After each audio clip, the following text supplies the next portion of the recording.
อ้าวโอ้อากาศวันนี้หนาวนี่สวัสดีพี่น้องของไปสักคน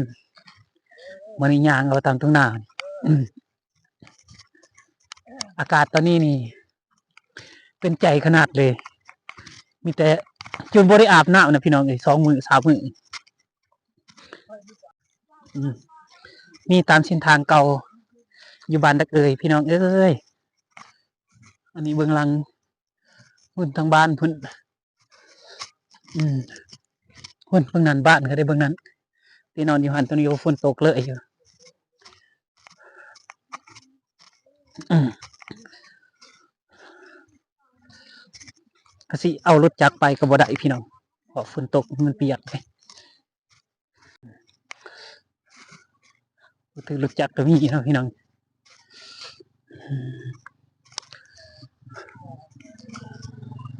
โอ้พี่โจ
เข้าสู่กระบวนการทำเฮ็ดกิจกรรมอยู่ทั้งบ้านโป่งหน้าโป่งพุ่นแล้วมื้อนี้นี่แหละทางบ้านเฮาโอ้ยว่าเบิ่งเอาสภาพการนี่งามที่สุดประเทศใดก็บ่มาเทียบเท่าบ่ได้มันเป็นมื้อนี้เนี่ยมื้อวันอากาศดีเด้อมื้อนี้คุณนายพรานก็กำลังย่างมาเลยมื้อ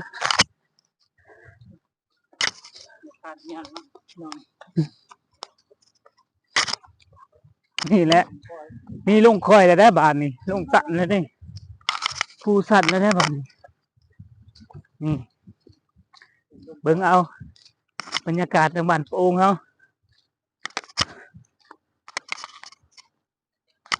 โอ้รถเขาก็ยังมาได้นี่พวกเฮาก็สิย่างมาบ่ได้บ่เบิ่งเอานี่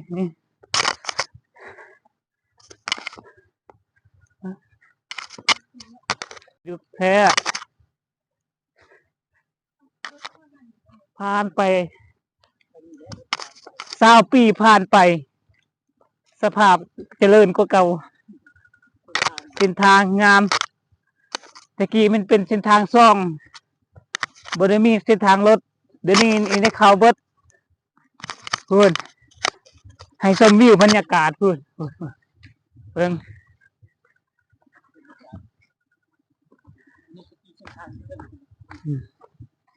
นี่เส้นทางนั่นก็มาเว้นเนี่ย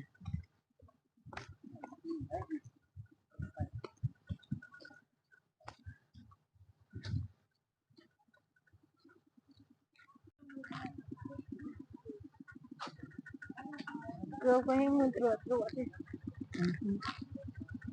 มืน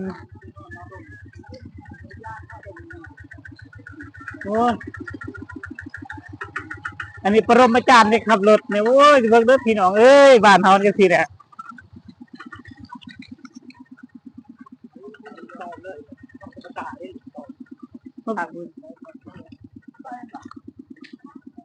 ยกเกือบระบบ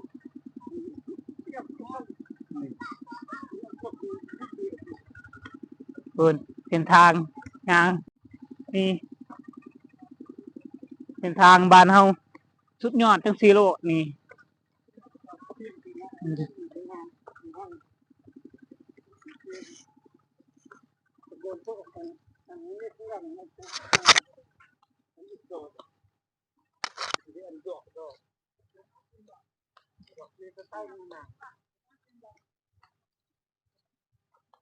เบิ่งนี่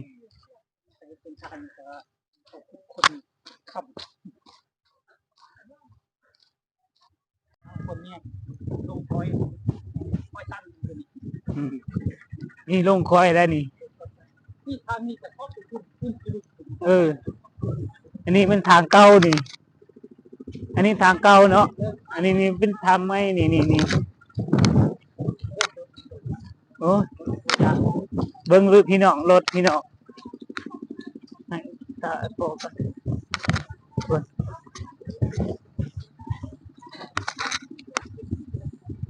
โอ้เบิ่งเอาพี่น้องเอ้ยนี่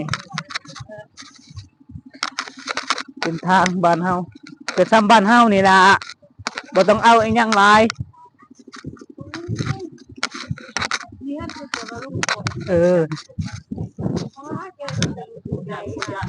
นี่แหละขึ้นเตียเขานี่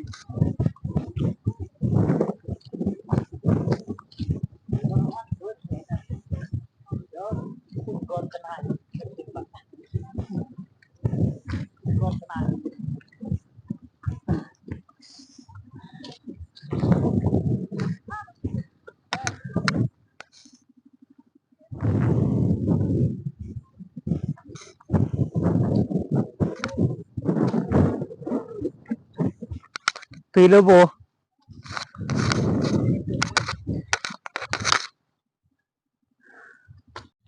พี่น้องเลยโอ้ยตอนนี้นี่เบิ่งมีแต่น้ำหมอกน้ำเมฆแต่พี่น้องบรรยากาศในการถ่ายกล้องนี่ก็บ่ค่อยปานใดพี่น้องเลยอันนี้เป็นฮอดนาแล้วนี่ลงมาจากบ้านดึกเอ่ยเนาะ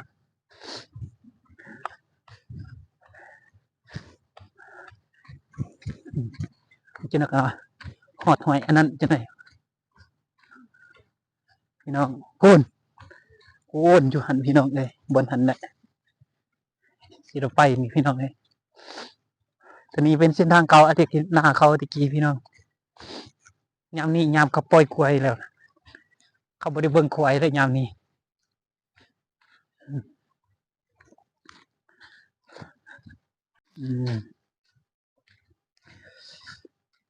นี่แหละคือเอิ้นว่าทงไห้ทงนาเก่ายามเดิมอยู่พระองค์ตอนนี้ยังอยู่พระองค์อยู่พี่น้องเอยแต่กำลังยากมาแต่บ้านนักเอยเนาะลงมาเนาะแต่ว่าท่านฮอดบนจุดที่พวกประเภทขาที่ไปอันนั้นนาเก่าของประเภทเองแล้วก็ยังคือยังมีอยู่ประเภทก็บ่ได้ขายเบิดเนาะยังมีอยู่นาเก่าถ้าไว้จนมันหน้าก็สิได้เฮ็ดหน้าคือกันเลยจังหน่อยพี่น้องเอ้ย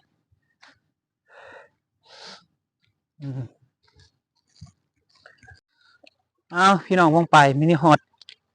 อันห้วยเชคมานดักไปอยู่พี่น้องเอ้ยตอนนี้นี่บรรยากาศตอนนี้โอ้มืดเลยพี่น้องด้นเลยบ่เฮ็ดก็บ่ได้ไปนี่อายเพิ่นพาไปนะพี่น้องเอ้ยตะกี้อยู่แถวนี้แหละเขาฮ้อนคำอยู่ไสขวาตะกี้อยู่นี่แต่ว่านี่แหละมีครัวตอนอยู่น้อยๆเป็นครัว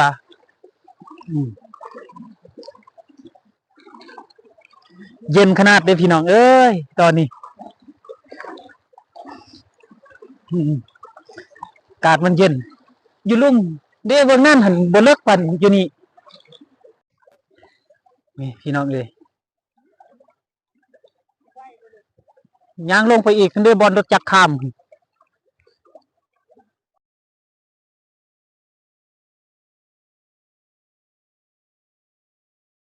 เอาข้ามห้วยเชคมานพี่น้องย่างเอามันตื้นๆเพิ่นสองพ่อเมียก็ข้ามเบิ่งพุ่นเนาะพี่น้องเอ้ยอีพ่อก็ข้ามมานี่แน่พากันข้ามเนาะพี่น้องนี่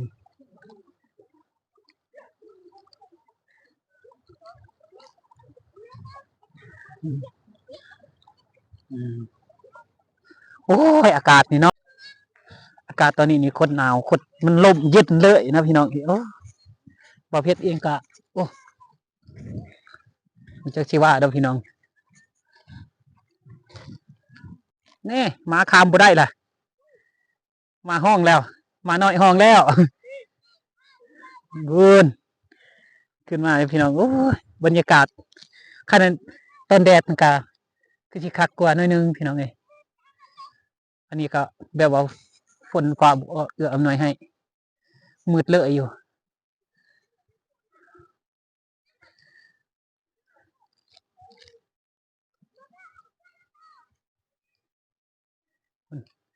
ตะกี้อยู่หันแหละเป็นน้อยภูตัวนี้แหละพี่น้องลงไปตะกี้นาเขาอยู่หัน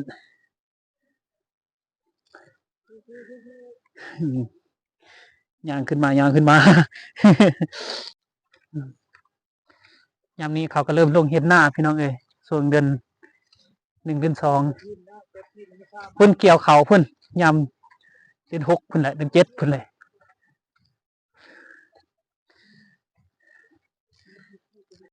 นี่ย่างเอาตามเส้นทางเมื่อวานนี้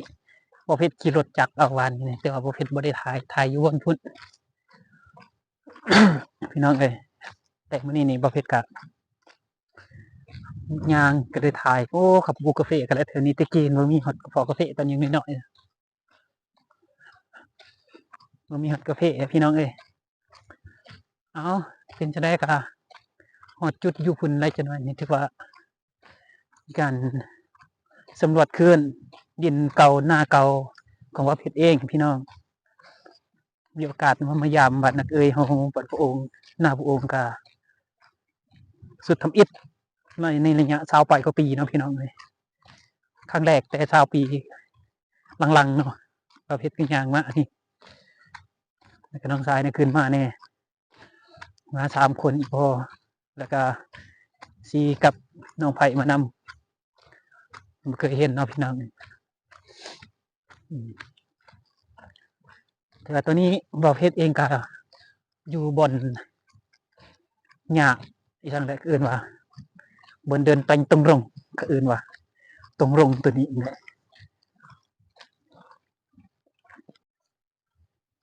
นี่แหละอยู่เดินหน้าเก่าตะกี้แต่นิดหน่อย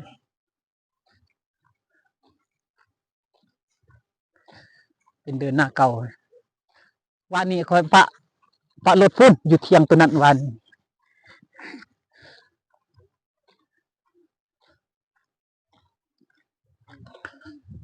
ทางเมื่อบ้านทางเก่าหันพูดจุดนั้น เรียบสนั่นขึ้นไปพูด จุดนี้แหละพี่น้องเลยจุดมีหน้าอันนี้อยู่นี่เงียบจึ๊บหนอนที่บ้านเที่ยวเที่ยงเขาหนอบุมีเขาอยู่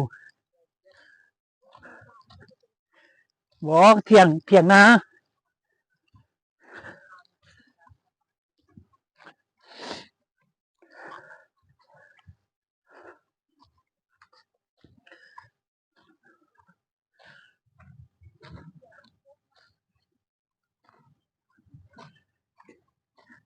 มีวัดละเคียดครบตะกี้มีได้นาอยู่นี่เนี่ยตัวนี้ตัวเวียดจกมันก็เอื่นหัน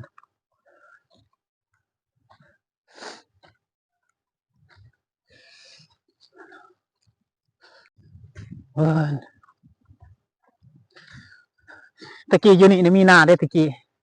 มัดเดเวียดเฮ็ดมันเนาะพี่น้องเอ้ยจะเลยนี่ตะกี้อยู่นี่แหละลองบัวแล้วตะกี้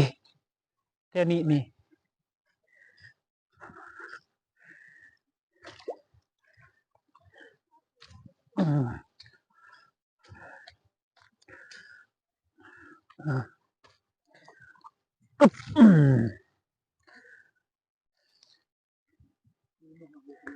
ดีหน้าเป็ดนั่นนาสินาติตุติขึ้นนา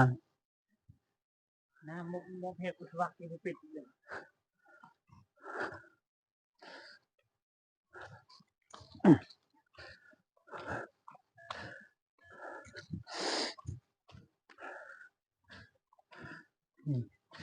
อันเละอันของไฟเก่าตะกี้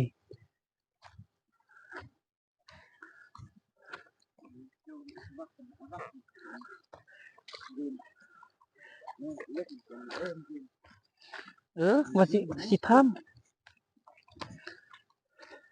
นี่ของไฟเก่า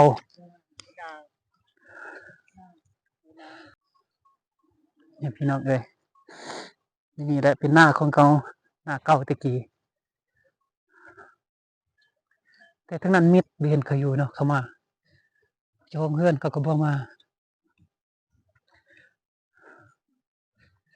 อันนี้ตัวเขากล้าอันนี้ก็แม่นไร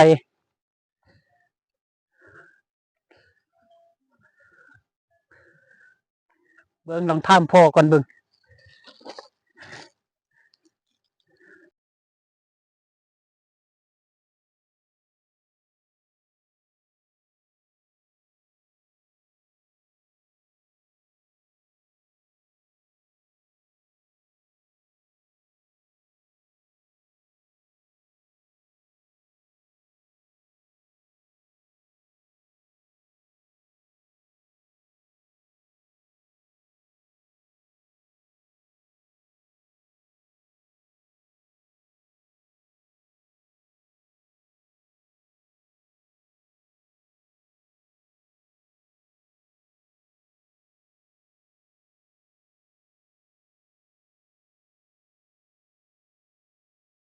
ไปสั้นขนาดนะย่างขึ้นมาถึงยากนะย่างนี่ปวดขาเลยได้ย่างนี่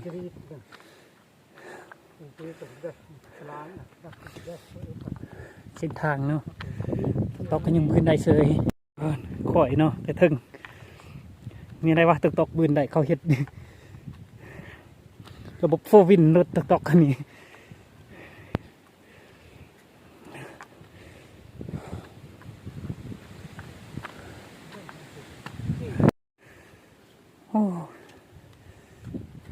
บรรยากาศเนาะเย็นขนาดเยอะๆเลยอากาศนี่เนาะ เมื่อบ้านเฮานี่โอ้อุ่นได้บัดนี้ จะมือควาย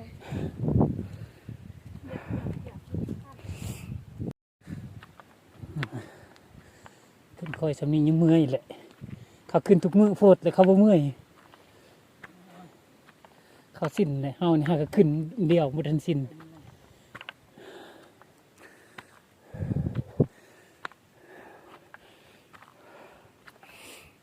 หุ่นในโอ้เส้นทางของโค้ง